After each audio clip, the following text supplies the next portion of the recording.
Morning all of you. हमें इसमें अपना पार्ट 8 बूढ़ी काकी जो कि मुंशी प्रेमचंद जी द्वारा लिखा गया है, इसमें हमने यहाँ तक पढ़ा था कि मेहमान भोजन करके जा चुके थे और बुद्धिराम और रूपा ने ये सोच लिया था कि बूढ़ी काकी को क्या करेंगे, उनकी निर्लज्जता के लिए दंड देंगे। उनके बुढ़ापे पे, दीनता पे किसी को करुणा नहीं आई, किसी को दया नहीं आई। अकेले लाडली उनके लिए परेशान हो रही थी। किसी को उस बूढ़ी काकी पे दया नहीं आ रही थी, सिर्फ लाडली ही थी उस घर में जो बूढ़ी काकी के लिए अकेली परेशान हो रही थी। लाडली को काकी से अत्यंत प्रेम था। वह झुंझला रही थी कि वे लोग काकी को बहुत सी पूड़ियाँ क्यों नहीं दे देते। क्या मेहमान सबकी सब खा जाएंगे, और यदि काकी ने मेहमानों से पहले खा लिया तो क्या बिगड़ जाएगा।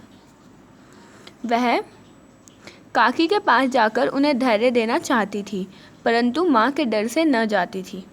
उसने अपने हिस्से की पूड़ियाँ बिल्कुल ना खाई थी। उन पूड़ियों को काकी के पास ले जाना चाहती थी। उसका हृदय अधीर हो गया था।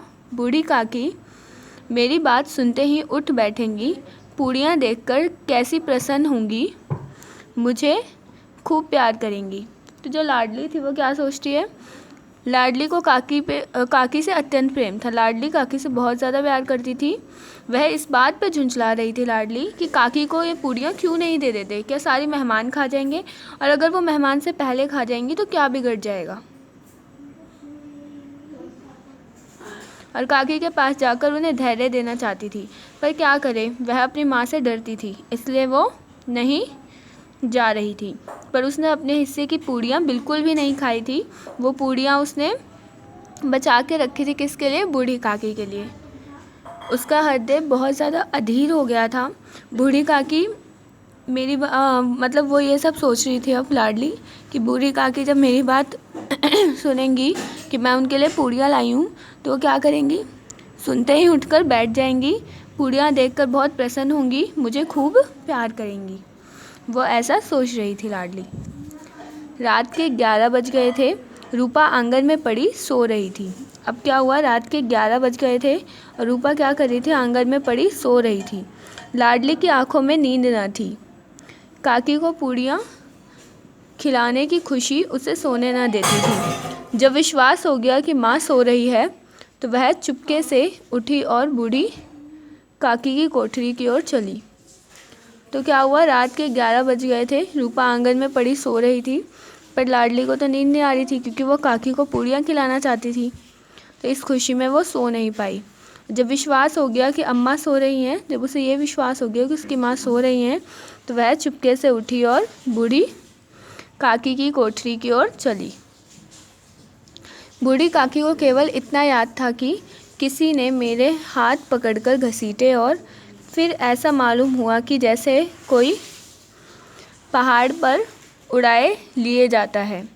उनके पैर बार बार पत्थरों से टकराए, तब किसी ने उन्हें पहाड़ पर दे पटका, वे मूर्छित हो गई। तो बूढ़ी काकी को सिर्फ इतना ही याद आ रहा था कि किसी ने उनके हाथ पकड़कर क्या किया है, घसीटे हैं, और फिर ऐसा मालूम हुआ कि जैसे वह किसी पहाड़ से टकराई हों और पहाड़ पे उड़ रही हों, और उनके पैर बार बार पत्थरों से टकराए। जब किसी ने उन्हें पहाड़ पर दे पटका, वे मूर्छित हो गई, यानी घायल हो गई। जब वे सचेत हुई, यानी जब उनको बिल्कुल होश आया, तो किसी की ज़रा सी आहट ना मिलती थी। तो उन्हें किसी की भी आहट नहीं आ रही थी, आवाज़ तक नहीं आ रही थी। उन्होंने समझा कि सब लोग खा पी कर सो गए। उन्हें लगा कि सब लोग खा पी कर सो गए हैं। यह विचार कर काकी निराशा में संतोष के साथ लेट गई।